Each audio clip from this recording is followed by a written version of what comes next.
Bismillahirrahmanirrahim. Assalamualaikum warahmatullahi wabarakatuh. 76 tahun sudah Indonesia merdeka. Dalam rentang waktu tersebut, berbagai peristiwa silih berganti menimpa diri kita sebagai bangsa. Berbagai ujian telah kita lalui bersama dengan tabah dan gagah berani, dan semakin membuat kita dewasa dan bangga menjadi bangsa Indonesia.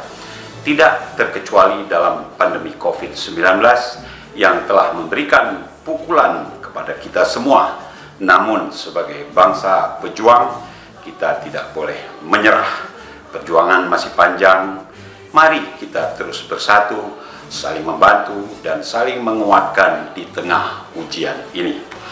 Mari kita jadikan peringatan Hari Ulang Tahun Kemerdekaan Republik Indonesia ini sebagai momentum kebangkitan dan perlawanan kita terhadap pandemi COVID-19 dan berbagai persoalan kebangsaan lainnya. Saya Nova Iriansyah, Gubernur Aceh, atas nama pemerintah dan seluruh rakyat Aceh mengucapkan Dirgahayu Republik Indonesia ke-76, Indonesia tangguh, Indonesia tumbuh, merdeka. Wassalamualaikum warahmatullahi wabarakatuh.